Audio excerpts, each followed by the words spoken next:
I've been raving for weeks about the possibilities in short films. And today, I'm joined by a guy whose short films I've been eating up lately. He's Dylan A. Young, and this is Slasher Sports Cinema. And I'm here to kill you. I am Dracula.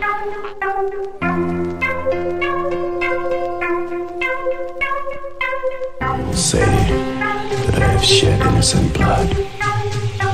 What's blood for, if not for shedding? 6-year-old child with this blank, pale, emotionless face. The blackest eyes. The devil's eyes.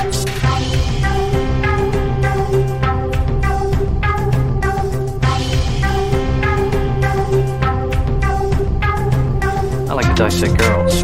Did you know I'm utterly insane?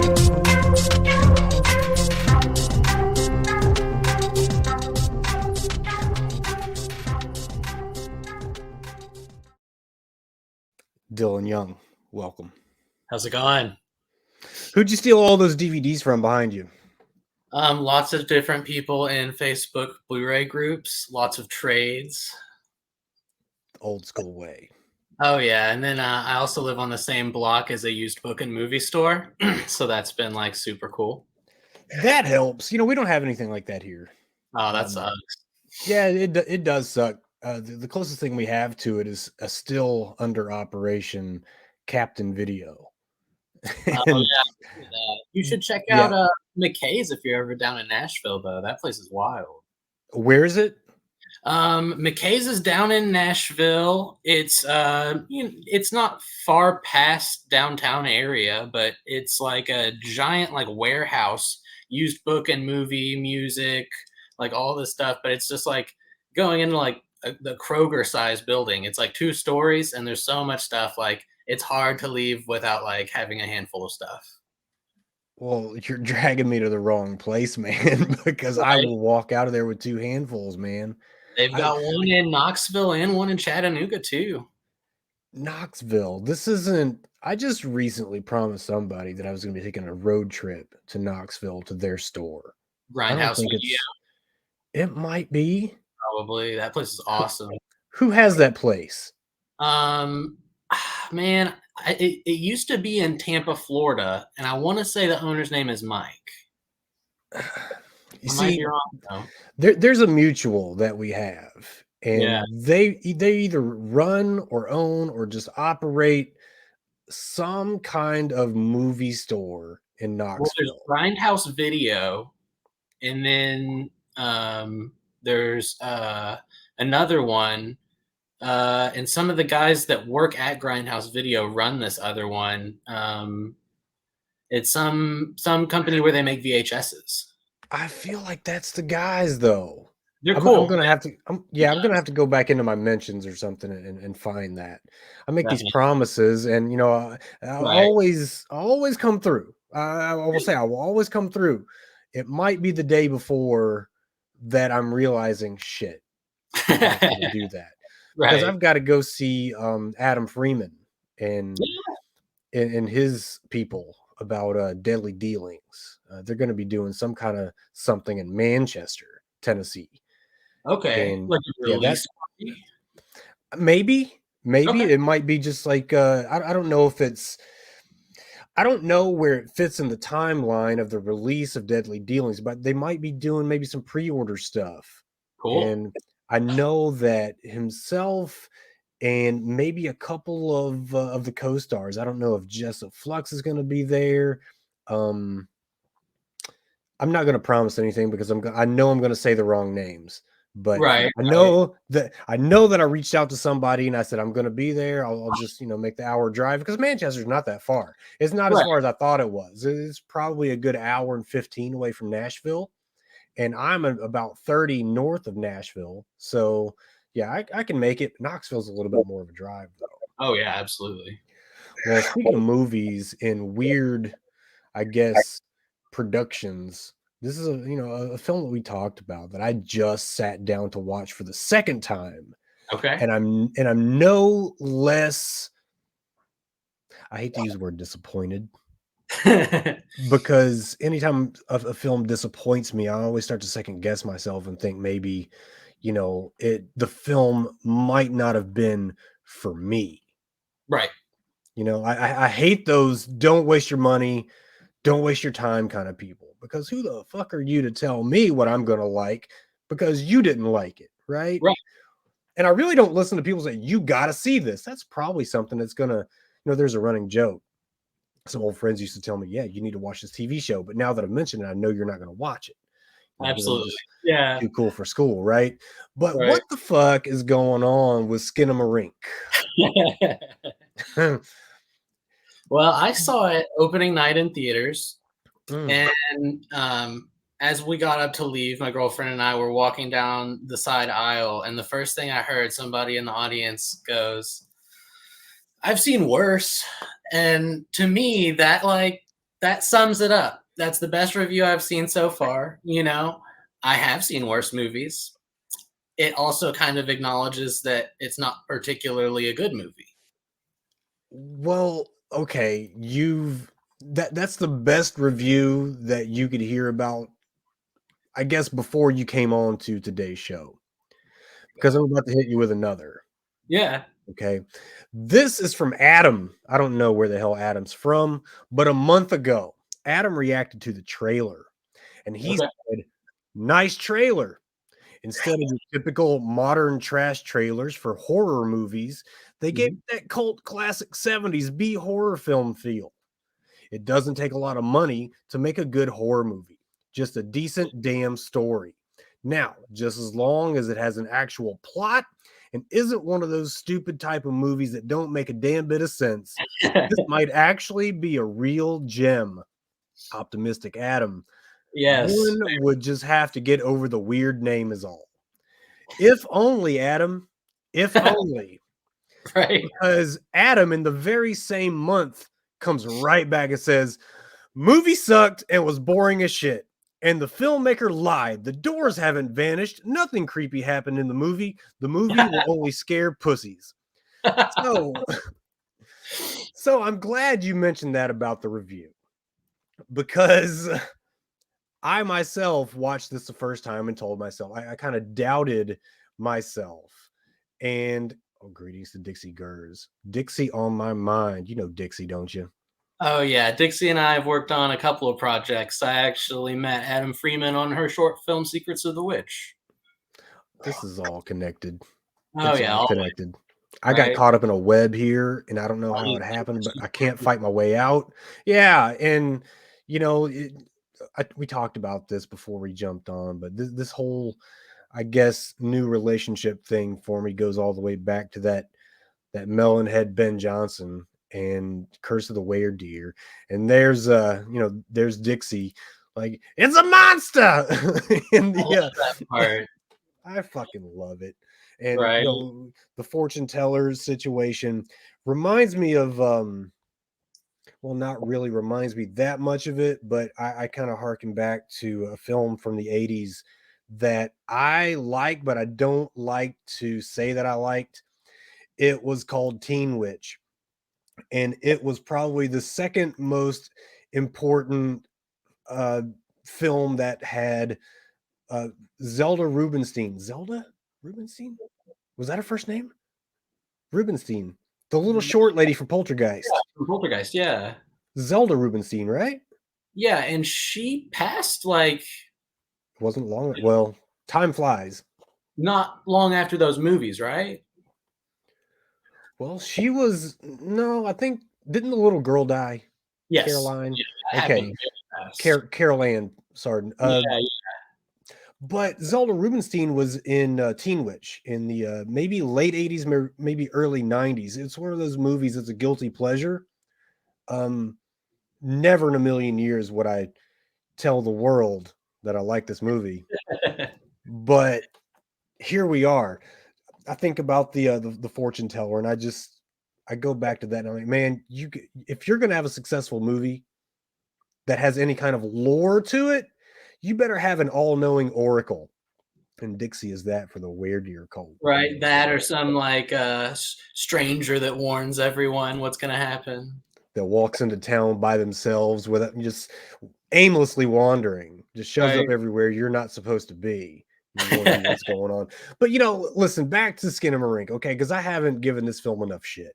And it's not fair of me because maybe art house films aren't for me, and I'm just not, up to snuff. And thank you to my dear sister, Chris.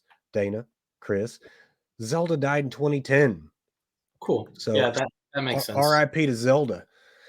But Skinamarink. Okay, so this was described, Dylan, as an atmospheric horror with a production quality that recalls a mix of creepy online found footage. Cool with that. I'm cool with found footage. Yeah. Would you say that kind of sums it up? I don't know that it's, I don't know that it's found footage. I think it's almost voyeuristic. Maybe Right. POV. There was like a POV shot that moved right in the middle of the movie, but that was about as close as that got. Sure. I the second time around, I tried to be like, okay, what POV should I be looking at this in? And I'm thinking, well, maybe it's the POV of the kids. I think that was the supposed intention. I wonder if it was supposed to be a VR movie and they just didn't want to shell out for the VR effects. So it was shot on 8mm film, actually. Sure was. You knew that, yeah. So it's interesting. Apparently, the director went to his childhood home to film it too. Damn, this is gonna be one of those midsummer moments where I watch a movie that I didn't even like twice for a third time, and then the third time I'm gonna come out loving it.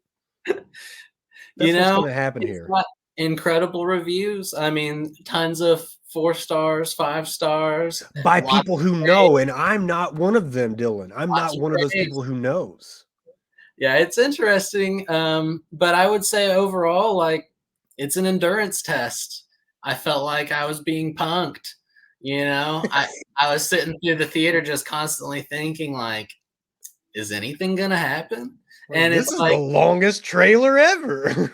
Yeah, and then it's like if you're quiet for 15 minutes sitting in a room with me and then you start screaming all at once, it's gonna make me jump probably. It's like there's some really cheap jump scares in there. I don't think there's a such thing as a cheap jump scare, Dylan. I'm about to argue that in a moment.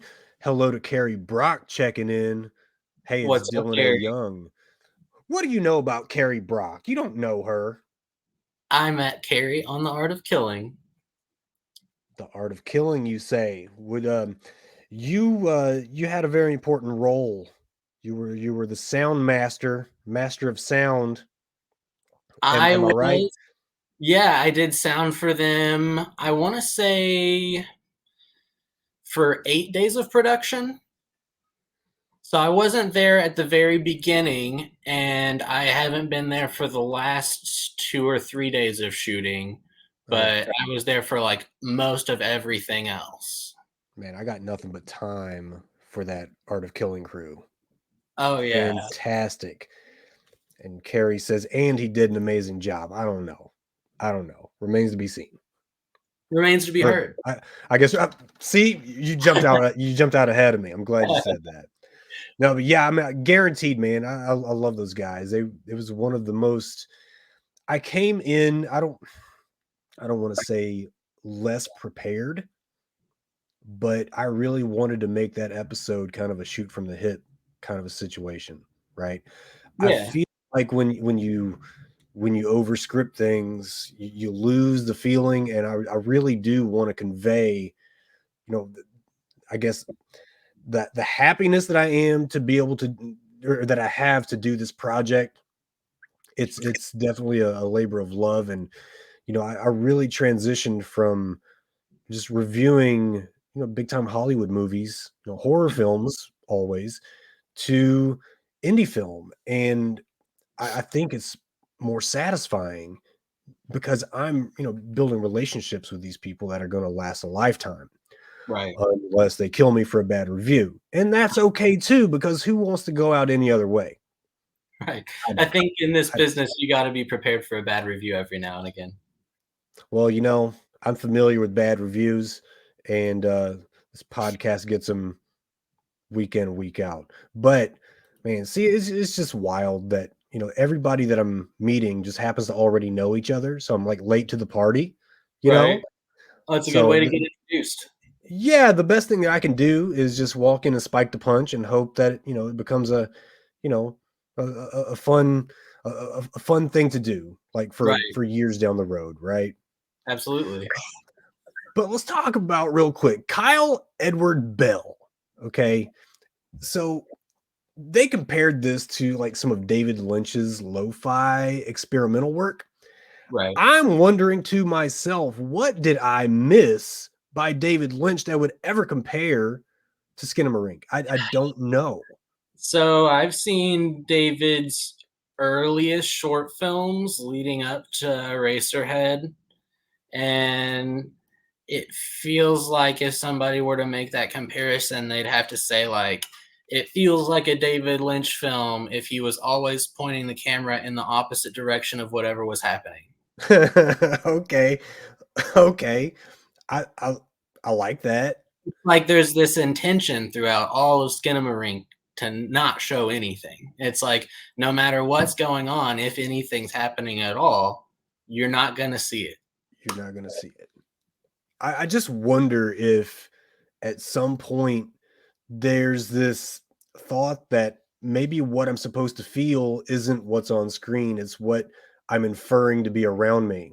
Yes. The whole thing was that it's supposed to make you feel like you're a kid again walking down the hallway in the middle of the night afraid that like something bad is going to happen or something might get you, which I think conceptually is awesome. It's a very cool concept, and that's why I was excited to see the movie.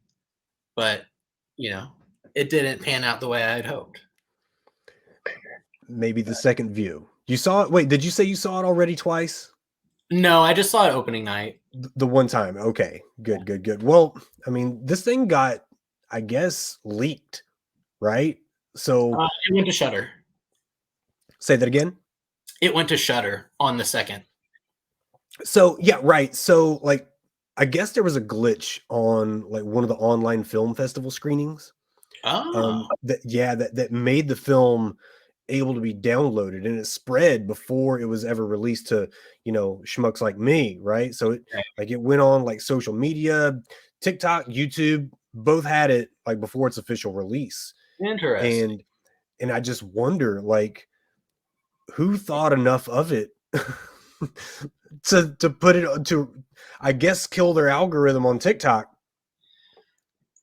Not It me. made like $1 million in theaters. It's insane. And that's wild because that's something that I wanted to bring up because it gets hammered on the group. I guess what you call it, the social media chat boards. Like nobody I'm seeing likes this film.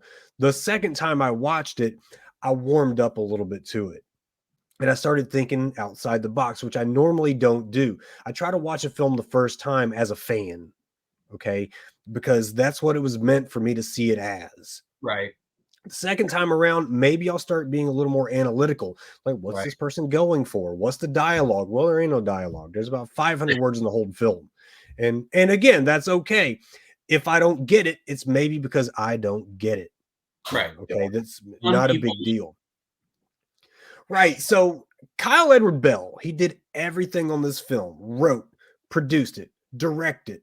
So the only thing that I know that he did was a short film called Heck, which did a little bit better of a job, in my opinion, of putting me into the shoes of the main characters. Okay. I spent probably half the film of Skinamarink thinking, am I hearing things? Keep in mind, I'm 40 years old. Okay, my hearing's going. Okay, I'm not young like you, Dylan. Okay, I have to I have to turn off the AC to make sure I can hear the TV.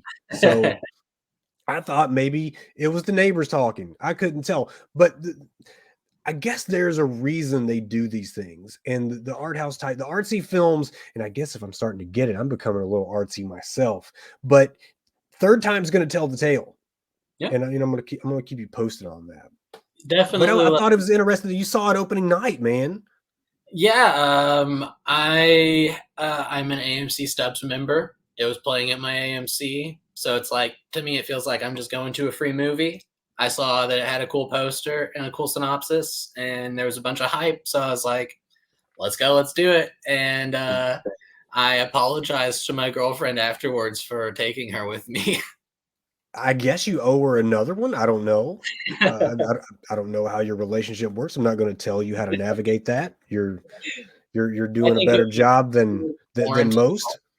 right? So I did happen to see Infinity Pool.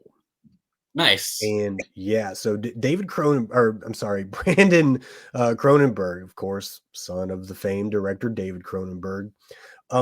He directed this film, and there's a lot of comedy here because what was the film that David just released not long ago? Crimes of the Future, For the future, right? yeah.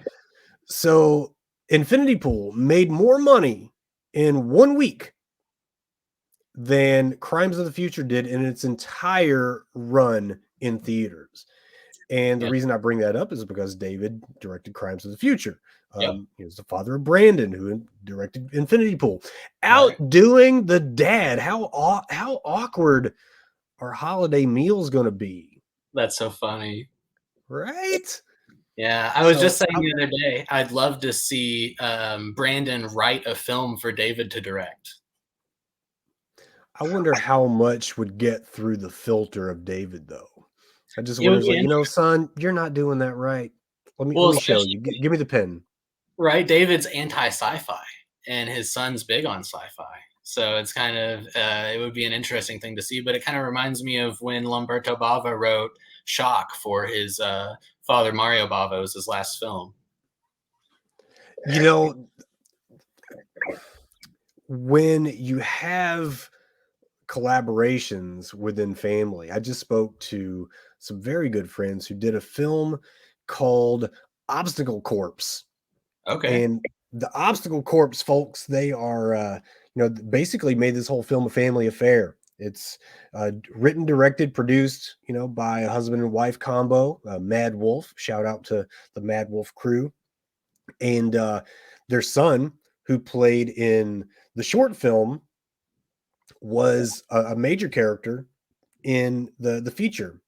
cool. And I always wonder, what is that dynamic like? When can you stop behaving like father and son, or mother and son in this case, and start behaving like professionals? I don't know that I have that bone in my body. I see Right, one of my kids screwing off in the corner, and I'm like, I'm dropping the director hat, and I'm becoming dad, right? right. And I can't take myself out of that. But I would dig that Brandon and David That would be collaborating. cool. Yeah, so this film is the I guess the follow-up for Mia Goth from Pearl. And I don't know that she's done anything since Pearl, and nothing of note anyway.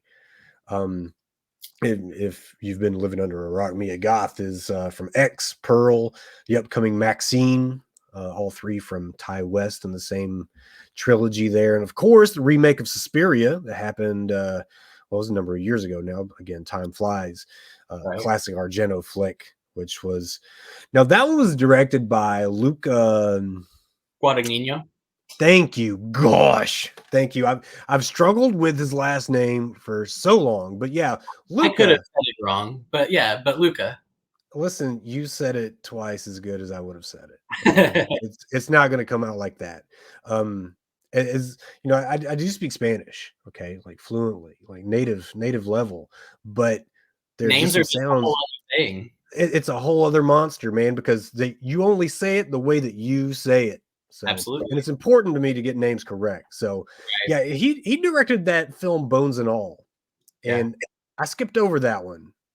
Should I have? Have you seen that one? It was my favorite of last year, actually. You rat bastard. Tell me about it. I loved it. Mark Rylance is like so creepy in that movie, and it's just like got a great score, great locations, and yeah, it's wild. It's just I could see it not being for everybody, but it was definitely my favorite of last year. I'm not gonna say it's not for me because I haven't given it the fair chance. Right. But like there comes a time when I have to draw a line, okay? And where films lose me is when they start getting a little too romantic.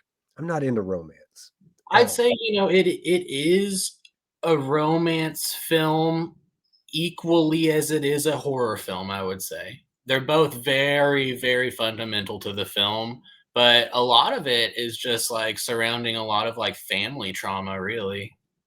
Okay, and this is for I guess horror intents and purposes. What is their disposition? They're not vampiric. They're not zombies. What are they? They're Yeah, cannibalistic. so What's the deal? kinda, heavily pushed in the trailer, there's this whole thing about like eaters and like how you don't eat an eater and all this stuff. And like really like in the film, they're they're cannibals, but it's not as much of like a fantasy-esque kind of thing as I was expecting based on the trailer, outside of the thing that like some of them are able to smell each other. So that was the main kind of like fantasy kind of element from my perspective going into the movie. But I just thought it was like a wild ride. I'm a sucker for an adventure film, and it's totally like a road adventure. We're traveling across state to state kind of thing. Gosh. Well, I mean, I guess I'm gonna have to do it. You'll have to I don't let me like know. to give in. Yeah, Right, I will. I don't like giving in. Once I've made a decision on like, no, I'm not gonna do it. If I can right, watch, if I have 2 hours for this, I have 2 hours for something that has caught my eye. right. There's too many But movies. yeah, there's far too many, and like so many unheralded. Like, why give my attention to a big release from a big studio, and when I can give my attention to indie filmmakers? But I understand I'll that for do it for you. I'll do it, not for them, for you. sure. Okay. So Alexander Skarsgård. All right. So Al Skarsgård was in Tarzan, Godzilla versus Kong, but like he doesn't have like any issue doing like risque type roles. I mean, he was in True Blood, and that Did got pretty. Right? Did you Yeah, see The Northman? I've not seen The Northman because, My second favorite movie of last year. gosh, man, see, I'm a schmuck because like I rule out anything if it's not horror, and I don't know why I do that. I mean, I'll sit down and I'll grab a classic like Steve Martin's The Jerk. Like Right, because I, it's I something that's like such a big part of culture. absolutely, and how at the end of the year Spotify will give you your wrapped, like Yeah, tell you what music you listen to the most during the year. yeah, If streaming services did the same thing, my number one film of the year would probably have been The Jerk. I nice. watched it probably 5 or 6 times during the year.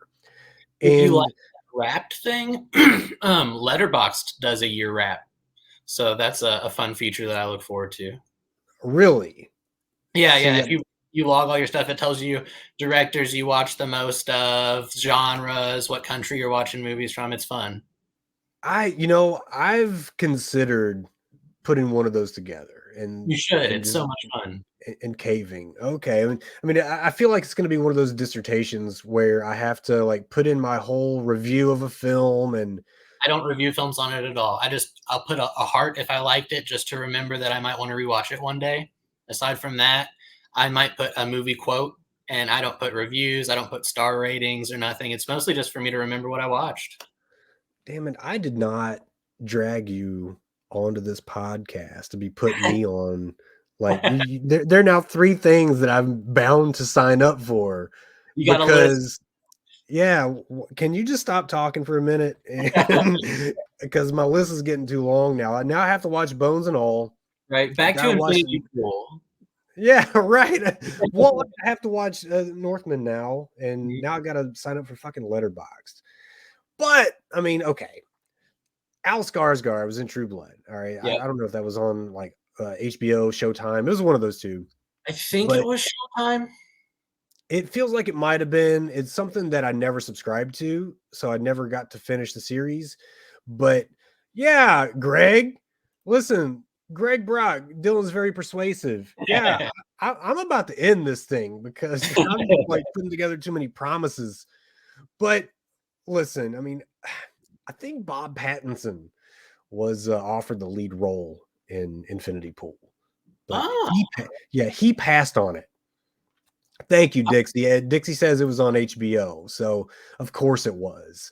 I mean, why nice. wouldn't it be the opposite of what I said? But yeah, Bob Pattinson was, offered the lead role. He passed on it. And listen, far be it from me, Dylan, to turn down a role where Mia Goth is going to sneak up behind you and give you that 5-finger discount. Where it makes you go number 3 in the sand. God. If that's too much code, then I'm gonna have to digress. But this is a family Well, show. question is, that's such a weird movie and such a weird role. And Robert Pattinson said specifically he wants weird roles. He turned down Robert Eggers' movie script that he was trying to get made before The Lighthouse that never got made because he said it wasn't weird enough for him. So I'm like, was Infinity Pool not weird enough for him? Apparently there's an NC-17 cut that the only played at Sunday. yeah, was it Sundance? Okay, I Yeah. couldn't remember exactly where, but man, I would venture to say that once the physical copies start dropping, that we're gonna get that. That's what happened with Possessor. And it might have been one of those situations where with Possessor there was like a 4K copy with the extended cut of the film, and it was a limited edition thing. So it might be something to like, if you're particularly interested in seeing that cut, to be like ready for it to sell out. Well, I remember no spoilers here, but I mean, I guess it's kind of a spoiler, but the scene where Mia Goth sneaks up on Al Skarsgård and gives him a handy while he's away from his wife, and then there's a scene where, or I guess a shot where, the number 3 drops onto the ground. There was an audible from everybody in the theater. Did you see it And in a large, like a full screening? no, no, it Right. was just just like a standard view, I guess. Right. Because you've got the AMC, Yeah. I've got the same thing going on with Regal, which Okay. I'm Cool. kind of afraid of because they're going bankrupt. So I Yeah. don't know how long that's going to run. Right. But we don't have anything else nearby. I mean, I live in a one-horse We town. got one AMC in all of Louisville, Kentucky. It's crazy. There's one and only one. Yeah. Is there not like a Regal? Is there not anything There's else? a Regal across the bridge. There might be another Regal in Louisville, but the AMC deal's a lot better. And the other closest AMC is 2 hours away. Jesus, I mean, what's happening to movie theaters, man? Not making enough money. And it's Yeah, like the ones that are around, they're not renovating. I don't know how they're not making enough money. The popcorn's $8 a bucket, so that's my only complaint. I do hope that in 10 years we're not talking about movie theaters the way we talk about drive-in movies right now. Yeah, I think at the very least we're always gonna have like independently owned like revival houses with like, 1 or 2 screens or something, but I feel like we will probably see chain cineplexes fall at some point. I mean, I don't wish anybody's downfall, and I don't mind chains going away as long as we have somewhere to, watch on the big screen. I'm Right. actually 5 minutes from one of, if not the only drive-in theater in Kentucky. Oh, And nice. yeah, man, and I keep having this recurring dream that I buy that son of a bitch and just make it great. But, And that's to not one that has like a zoo attached to it or something? Because I heard about something like that when COVID hit, that they opened like a drive-in theater slash zoo thing somewhere in Kentucky. well, no, there's not a zoo, but I mean, I guess on any Saturday night, if you go there and see the people who go there, then You can we're consider it. talking. Yeah, we're talking Southern Kentucky here, Daddy. Right. You ain't. You're not talking about. I don't know. These aren't California girls. These are those girls with the summer teeth. Some are there and some aren't. So listen, the last thing that I do want to talk about, not the last thing, but the film that I just saw. What the hell you say? Franklin Drive-In sold today and it's closing. No, you're fucking lying. Damn. Man, okay. Never mind. I'm Maybe not even gonna. in. Yeah, you never know. I Right. don't know. Oh God, that's a major bummer. Major Right. bummer. You gotta start an And that's indie. I guess so. I mean, and that's my sister, by the way, and she says fervently, not lying. Uh-oh. Well, now I believe it. And Dixie says there's one in Mount Sterling, Kentucky. That's not even a real place. No, I'm sorry. That's Greg. That's Greg. Greg, you're lying. I don't believe you. That's not a real place, Mount Sterling. But I just saw Knock at the Cabin. Nice. I know that's one you hadn't seen yet. This is probably, there's always one film at the top where it's just your most anticipated film. Mm-hmm. For me, that was it. Shyamalan's Knock at the Cabin. And hey, Brazil's in the house with Gabriela Marins. Muito obrigado pela torcida. And Knock at the Cabin, M. Night Shyamalan. Listen, I'm here to tell you right now, Dave Bautista is nobody's fool. Okay. He is a good actor. Yeah. He is a legitimate actor. He's not just, the old WWF, WWE body guys who didn't have anything between the ears, right? I mean, this dude is actually putting on some performances. And I think maybe the best that he's done, if anything comes out elite from Knock at the Cabin, it's not going to be Shyamalan having his best film. It's not going to be the craziest twist at the end or anything like that he's known for. Dave Bautista is the guy, and he gets my money every time. I'm not going to see him in Guardians of the Galaxy, though. That's not my thing. But he did a fantastic job here. I'm not a Marvel guy, man, at all. I'm not a superhero guy, period. Right. Yeah. You said mostly to horror anyways, right? Say that again? You said mostly to horror films, right? Yeah, I do. I do, but I really I'll sit down and watch a good murder mystery. I'll love a good whodunit. That doesn't have to be horror related. I loved Glass Onion. I loved the Hercule Poirot films that Kenneth Branagh did. Death on the Nile and Murder on the Orient Express. Actually, the original Death on the Nile is one of my top 5 favorite films ever.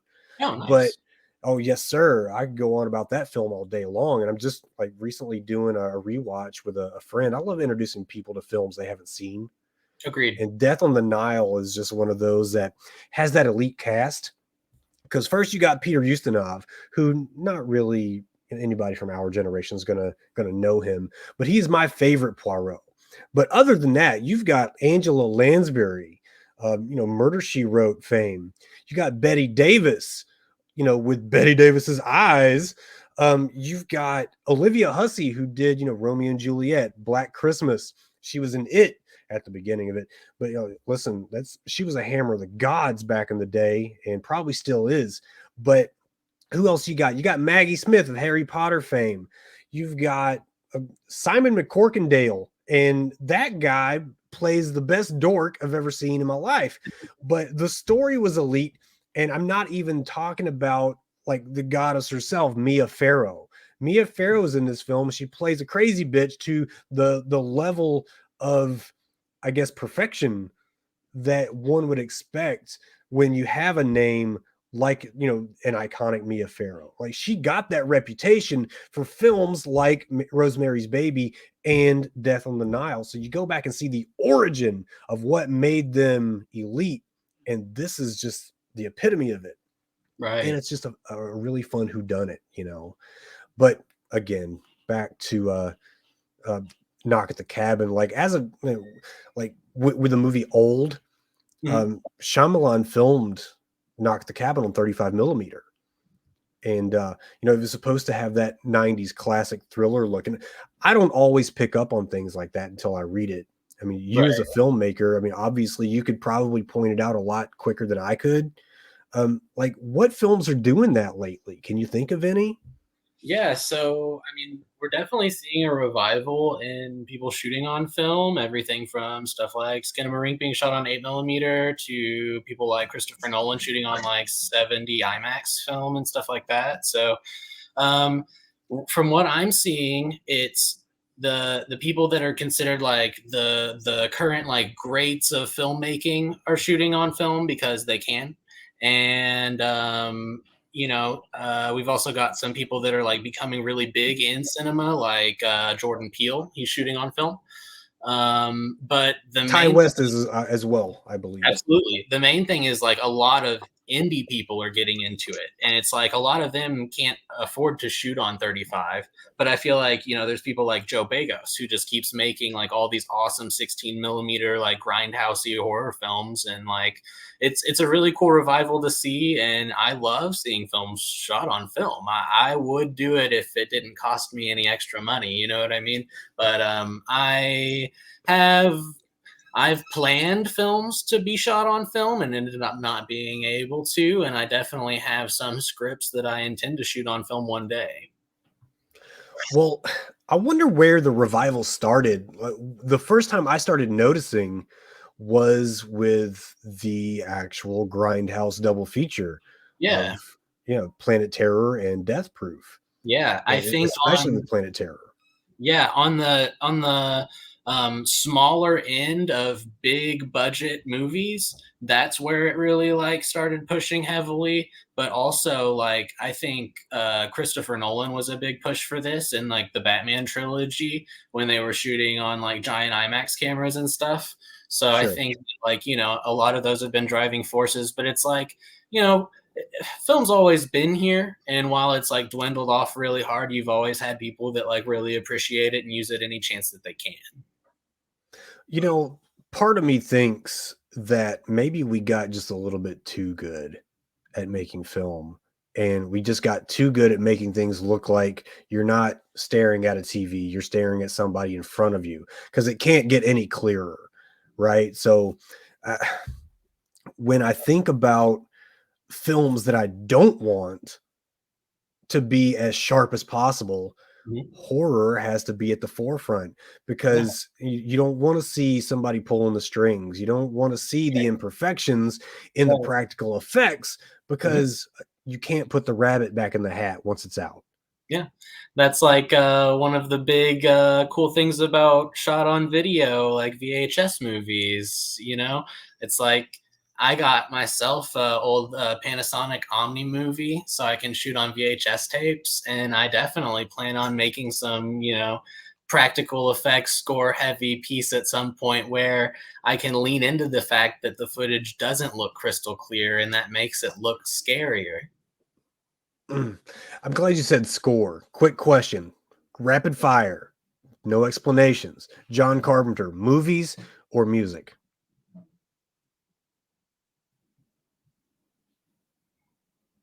Movies. I think currently I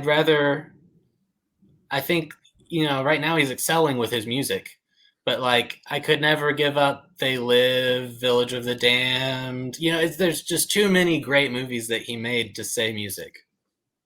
I'll accept that. Better calm down, Greg. Calm down. All right. Well, that it's one of those things that came up recently in conversation. Like I made a post. It was on social media somewhere. I don't know where I said it, but I said like John Carpenter's music is better than John Carpenter's movies, and John Carpenter's movies are elite. And maybe I'm talking out my ass, but I really like them. His scores are incredible. It's like they're very so simple. Yeah, absolutely. The reason that this came up. I was talking to somebody after watching the movie Megan. Okay, Yeah, Megan's a fun little flick. absolutely. I'm not gonna sit here and let anybody tarnish the good goddamn name of Megan. It's a But great movie. it's a fun little flick. But there's a certain Absolutely. part. It's a certain part when she starts really meaning business. Okay, Mhm. and she's walking down that corridor, the music hits, and like she's just stepping to the drum beats, right? And I said, man, that sounds like a Carpenter riff, I guess you could say. I don't know if I'm using the right word there. I'm not a music guy. Riff, tone. I don't know what You could say riff there. That it's not. works. Yeah, Melody. I like a riff. I want to say beat because it sounds like too Kanye. I want to make it.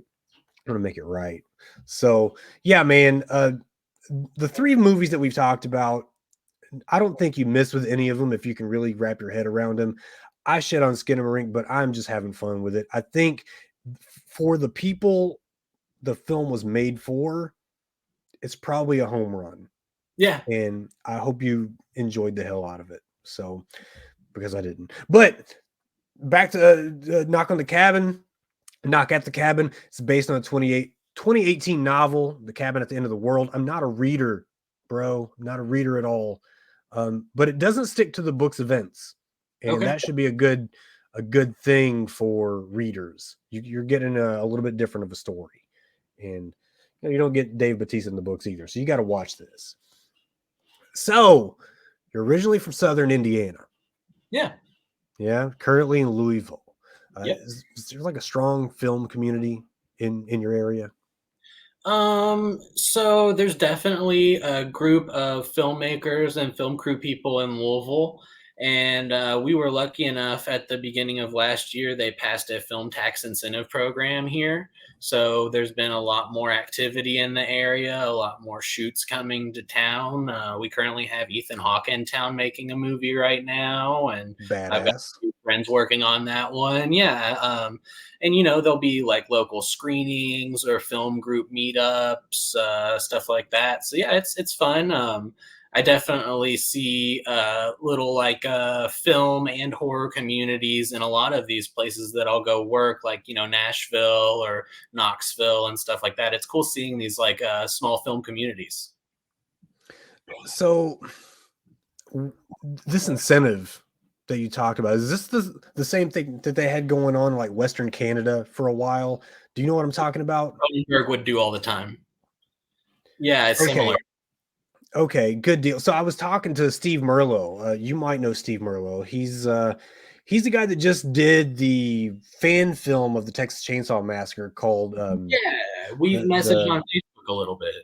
yeah, man, the guy's a badass. He's a great guy. He was on the podcast when we were audio only, so you didn't get to see his handsome face, but he did the Sawyer Massacre. I almost said the Hewitt Massacre. The Sawyer Massacre, which just won a pretty big award for best fan film over some pretty damn good fan films. Nice. So I mean, like Steve's killing it. Can't wait to see what he does in the future, man. But who'd you link up with when you first got into film? I know you started around high school. Yeah, so back in high school, shout out William Smith, known as Will Smith at the time, buddy of mine. He would make movies shot on, I think, DV a lot of the time. And it was super fun. He would just like have us come out and act. His friends would come and do stuff. We were playing in a band together, and I just got my start in acting. But it wasn't until like years later that a friend of mine, Charlie Steeds, invited me out to come work on a film called Death Ranch. Death Ranch. So that kicked it off. Yeah, Death Ranch kicked it off. Basically, I was studying to be a tattoo apprentice, and I got in a car accident that like hurt my back. So I knew I couldn't like make a career out of like bending over and tattooing people every day for the rest of my life. And so I wrote I wrote a feature film script while I was like down and out and like staying at home a lot and recovering, but I didn't know what to do with it. So I ended up starting videonasties.com. It's a merchandise website with officially licensed merch for horror films. And I linked up with Charlie Steeds, London filmmaker, and did a collection for the House of Violent Desire. And we ended up just chatting on Facebook and realized we had a bunch of common interests. And eventually he was like, "Hey, I'm coming to America to make a movie." I was like, "No way. Like, where at?" And he said Nashville. Ended up being Hendersonville, Tennessee. And I was like, "Yeah, I have aspirations to make films one day, and I'd love to like watch you direct because I think you're a good director." And I was like, "Do you mind if I visit set for a while?" And he was like, "Yeah, that's fine." And it came down to it. And he was like, "Can you stay all 3 weeks and I'll teach you how to run sound?" So he put me up in a hotel. I learned how to run sound for movies. I did the sound for Death Ranch, and we had a blast. It was like my film school essentially. I learned a lot on that film. Let that be a lesson to you internet personalities. Ugh, I don't like people. I'm such an introvert. Listen, go be an introvert on your own time. Network, network, network. It's the name of the game. Am I wrong, Dylan? Tell him I'm too mad. It's incredibly important. It's funny. I had a friend of mine recently saying that, like, I'm the most extroverted introvert he knows. And I thought that was really interesting because there's definitely times where I feel like I need to be alone and I don't want to like necessarily like deal with being around people or like the overwhelm that it can bring me.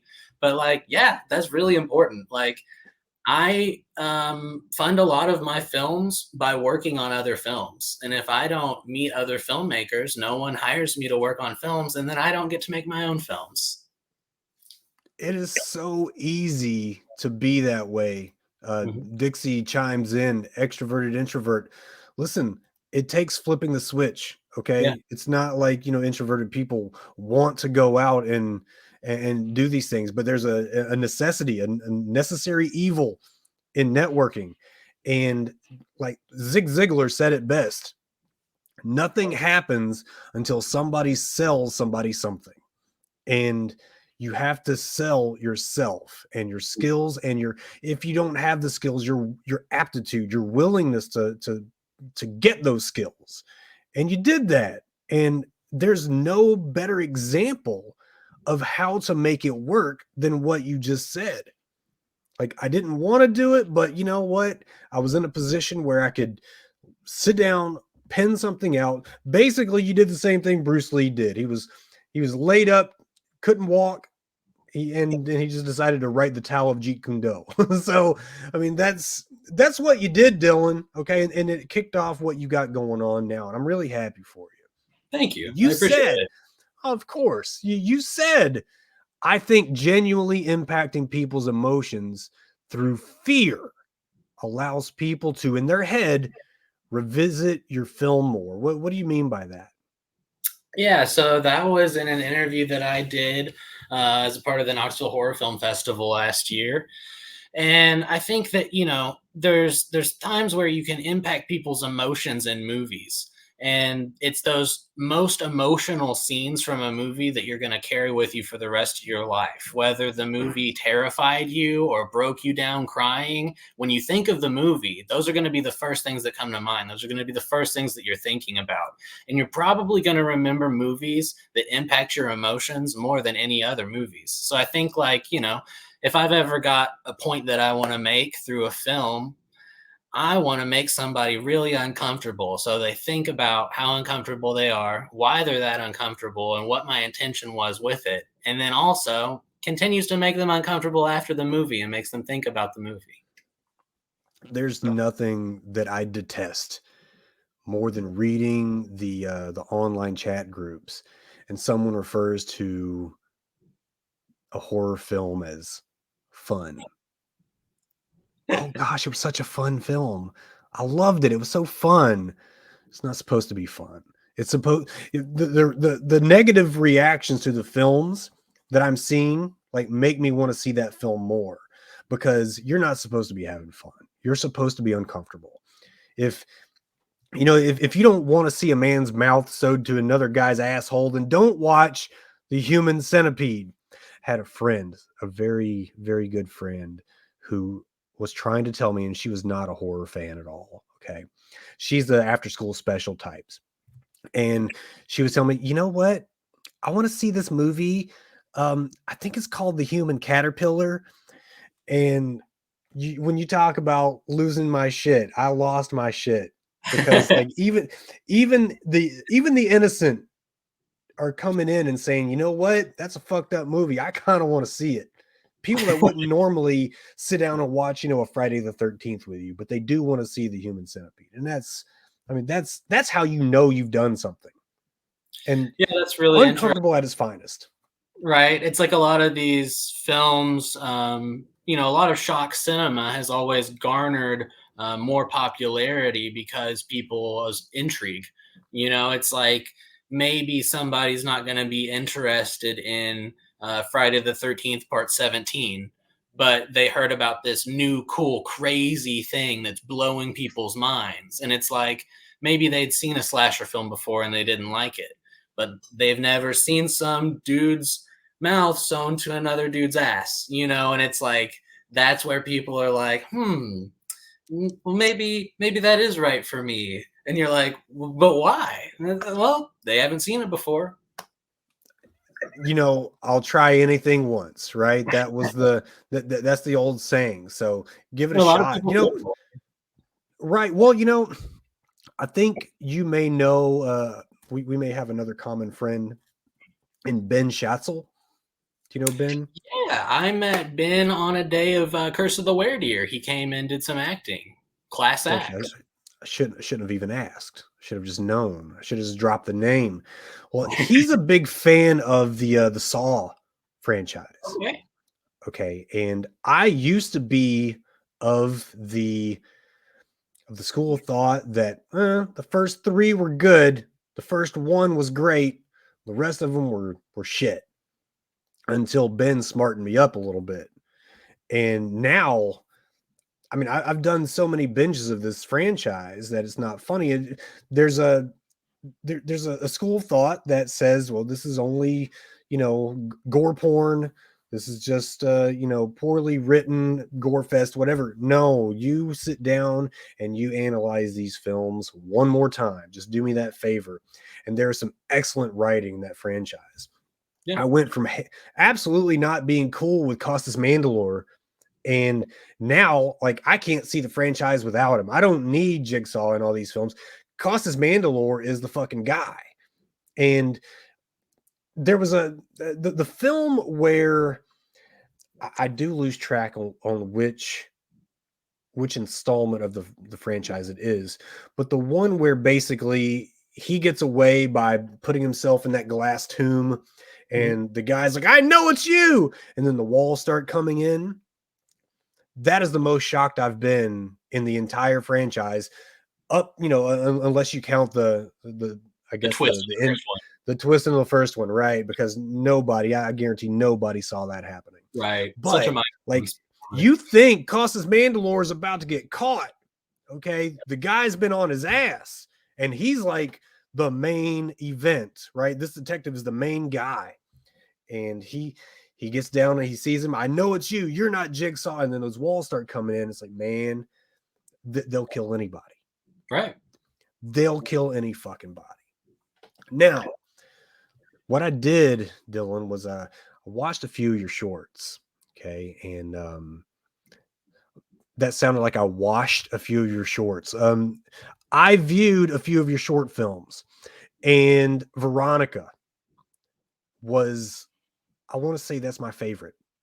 It was the first one I saw, and it's my favorite because I've watched it 3 times now.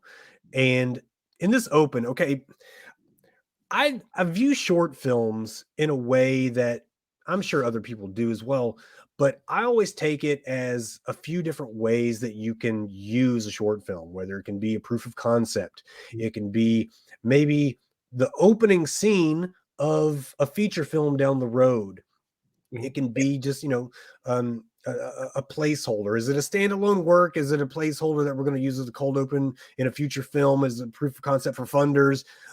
If it's a cold open on a future film, then what you did with Veronica in the opening scene here is you basically crafted a cold open for a cold open, and I think it was really effective.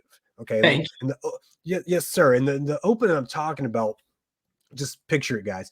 Girl walks alone to her car at night, already an uncomfortable thought, right? Because this is a reality for women walking everywhere in dark places in America. they're attacked every day, right? She gets into her vehicle in the front seat. She turns on the car. The headlights are blinding the viewer. This is really important. I don't know if you did that on purpose. I'm gonna say you did, but the headlights are blinding us as the viewer. We can't see Veronica herself in the vehicle. Nothing out of the ordinary happens here. But a few seconds later, a guy gets out of the back seat. We didn't hear a thud. We didn't hear a scream.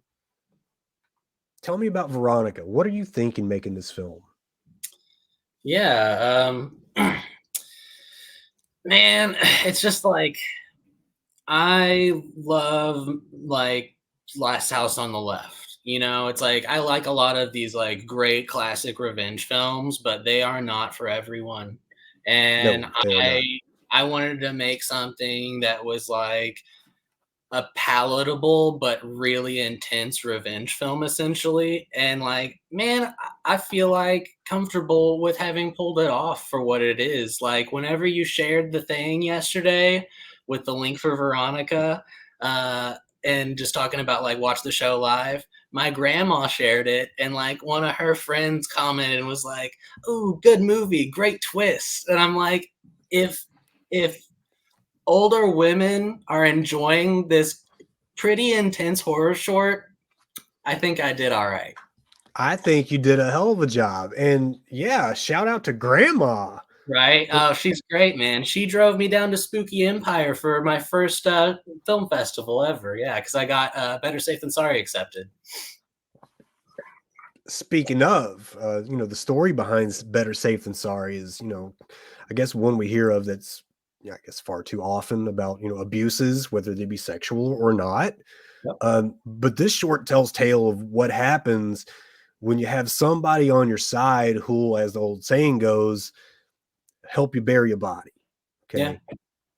And, when writing this story, what do you have to consider in terms of believability? I mean, you've got a lot of friends, I'm sure, Dylan, but a very small percentage of them guaranteed would help you bury the hypothetical body had you Right. done something irreversible. Right. So what's going on in your head when you want to make this thing believable? Yeah, so like for real, like there's no bond stronger than a mother's love, they say, and it's like if anybody's gonna go farther than anyone else, that's the relationship that you're gonna find it in. And the film goes through a lot of about like generational trauma and like going through the same experiences that that your kids are gonna have to face, but you're not like sometimes willing to accept it, or some people are unprepared to deal with those consequences. Yeah, it was a really interesting script to write. I had actually planned for my second film to make a fantasy horror film, and I drove down to Nashville to shoot it in Hendersonville, and I went to Walmart to grab food for the crew and cast, and that was the day that like COVID panic had hit in the US. So pretty much like everybody fell off the film. Basically, by that end of that night, understandably, it was me, the cinematographer, um, and just like an actress that had already come down from Louisville. I had paid for Airbnb, another actress in Nashville that was prepared, and then my girlfriend was there to help too. So like that was all we had. So I called my friend Brad that was in Veronica, and I said, "Hey, are you down to do something tomorrow? I've got this equipment I rented, and I don't want to waste it." So I stayed up till like 6 in the morning writing that script. Woke up, finished writing it on my way to like go grab some props at like a costume shop and Walmart, and then like the scripts were sent to the actresses while they were driving to set. So there was no prep time, and like I feel like they absolutely crushed it. Listen, they did crush it. I mean that. They're so talented. There's something to be said. I mean that I guess it's not technically improv, but Right. with that little bit of preparation, you could almost call it improv, right? Yeah, for sure. And like honestly, like I am always like really specific with my scripts, and whenever I go into the script, a lot of the time I'll think about like a different phrasing that a character could use, and I'll like rewrite it 2 or 3 different times. And then once I give it to the actors, I'm like, learn the story. And if you portray the story right, I don't have to correct you. You don't need to learn every word. It's like if the story's there and you're showing it to me, we're good.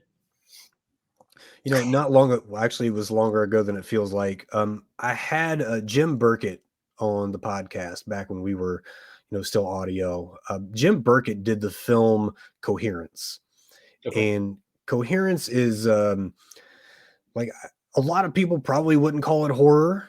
I would maybe say that it's fantasy horror, maybe a little sci-fi. Cool.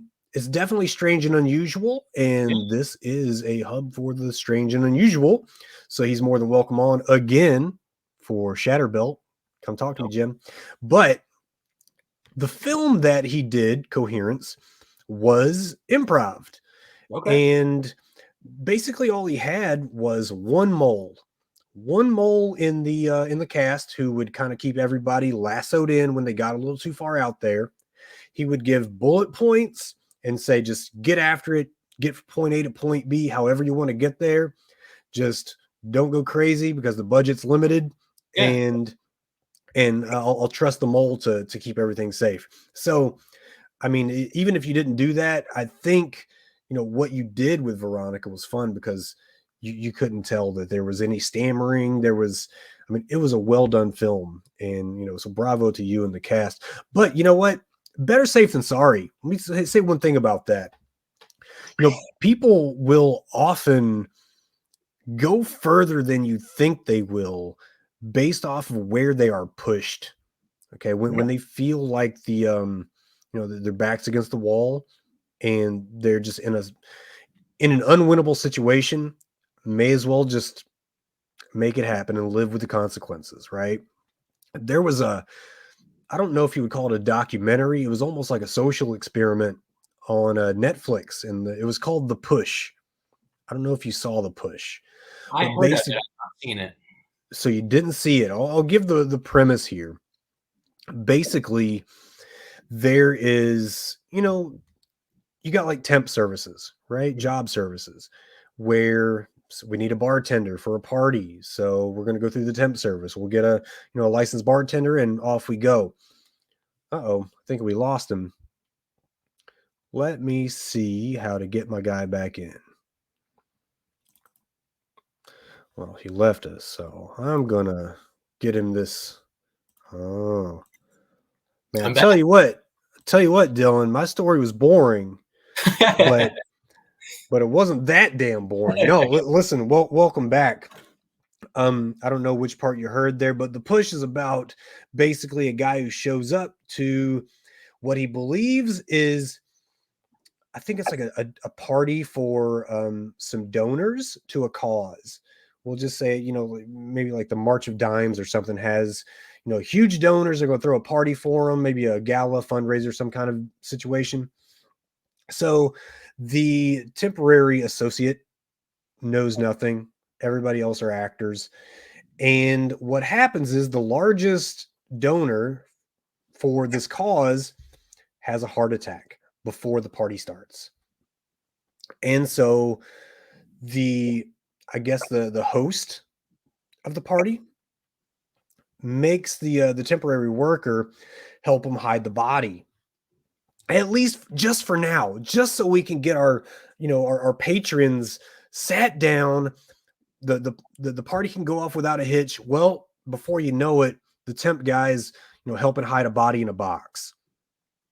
And then, there's people coming to the back room. We got to get rid of this box. We got to hide it somewhere.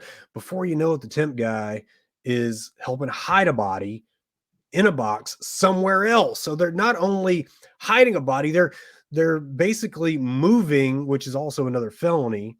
The corpse of, this dead guy. Things escalate, decisions get made, and before you know it, the guy's actually alive. And now we have to pretend that we didn't know that he was dead. So how do we do that? We push him off the ledge, because if we don't push him, he's going to talk, and we have to cover our own asses. And the big question is, do you push or do you not push?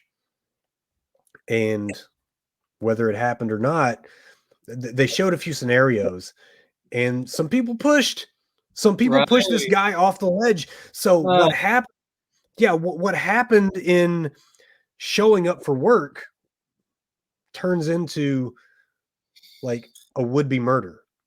Yeah, it's like you got to be careful of those situations. It's like that's like the worst case scenario of what starts as like here at our job we're a family. You know what I mean? It's like that stuff where people are like, oh well, if we act like we care about our workers, they'll do anything for us. And it's Yeah. like, now get out of here.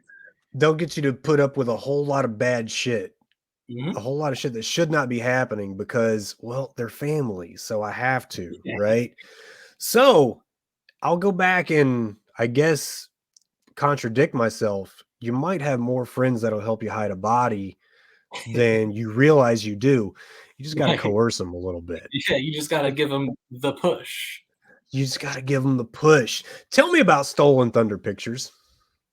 Oh, basically, I just needed to start a production company. I wanted a name that sounded catchy.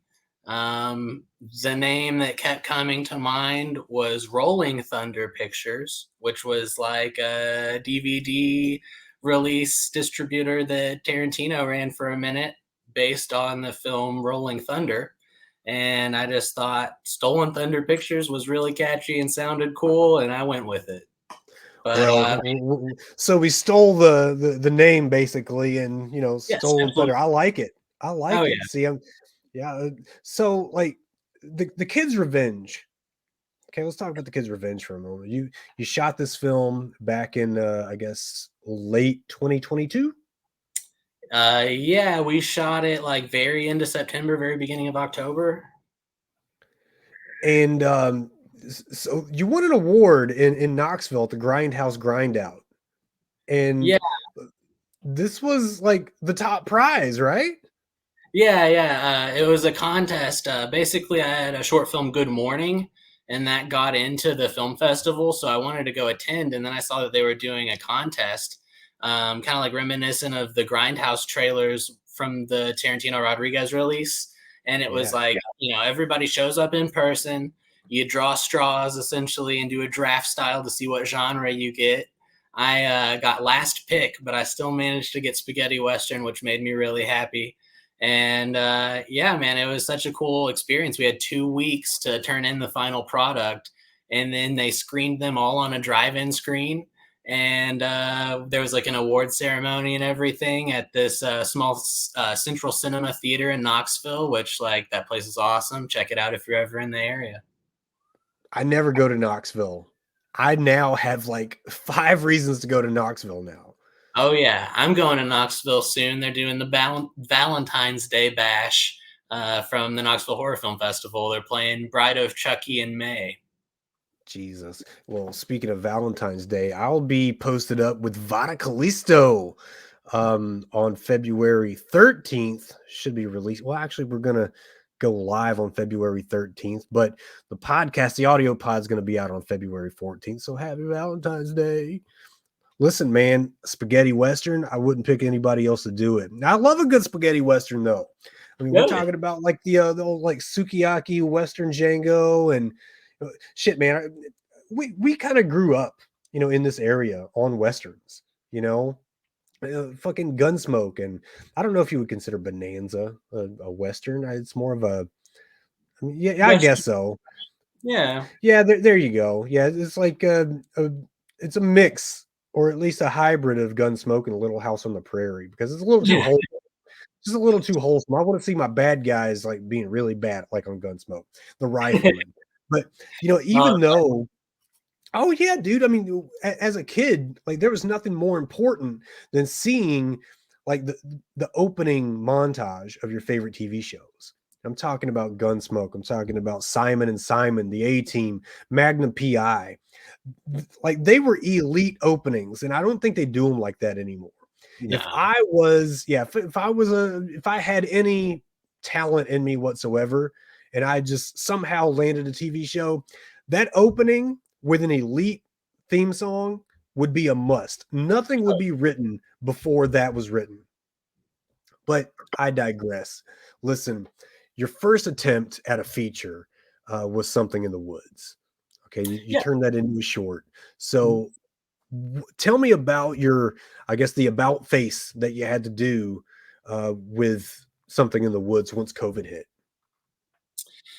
Yeah, so it was like basically there was just like a half-ass plan to like shoot the movie throughout COVID, and it just didn't work out. Like between not having funding and people's availability, and it got to the point where it was like a year and a half later, and I was like, these characters, like the actors don't look the same anymore, so I can't continue this movie. So I just like rewatched all the footage because basically like it was just kind of like one was just like a throwaway kind of like death sequence just to like put like as maybe like a cold open or something.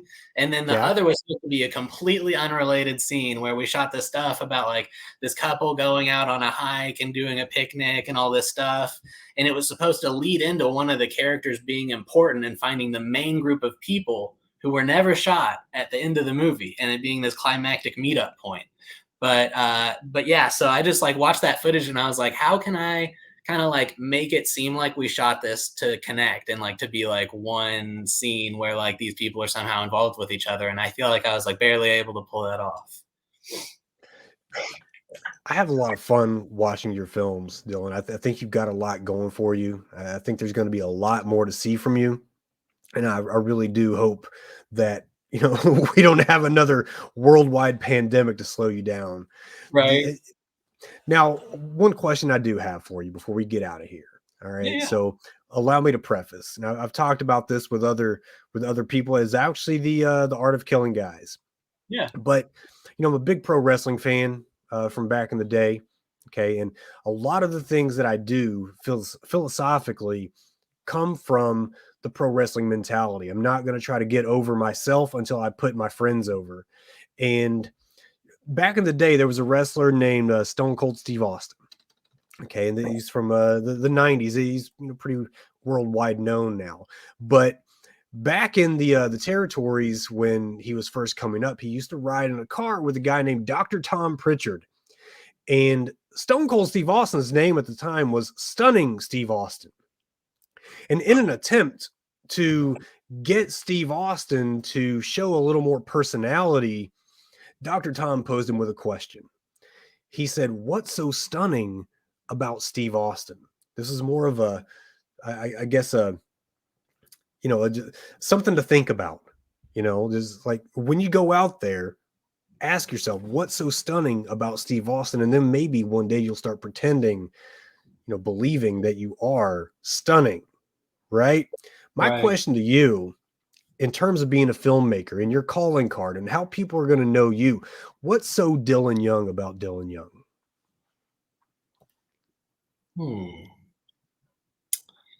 That's an interesting question that I feel like the answer could be approached from many different angles. But I think the important thing to go forward with my filmmaking is just like being authentic to myself and like making sure that I continue to like make things that represent the way that like I see the world and like express opinions that are important to me and not get lost in just like making movies just to make movies or just to make money. Mm.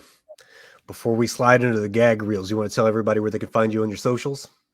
Yeah, man. I'm not really on Twitter, but on Instagram and on Facebook, it's just Dylan A. Young. We've got a YouTube for Stolen Thunder Pictures, Dylan A. Young on Vimeo, Dylan A. Young on Letterboxd. And check out www.videonastys.com to check out my merch. And shout out to Fright Bites. If you're ever in Louisville, Kentucky, come get some spooky food. All these links are going to be in the episode description to this episode. So we're going to go ahead and ride into the sunset. Dylan, I want to thank you very much for your time tonight. Very much appreciative of you coming on. I hope we can do it again. If we ever do any of these film roundtables like we did with Halloween Ends, you are invited 1,000%. I hope you can make it. Absolutely. Now, listeners, this has been Slasher Sports Cinema for Dylan A. Young. I am Billy Graves. Now go forth and may you drink the blood of your enemies from the skulls of their children. Dylan, I appreciate it, man.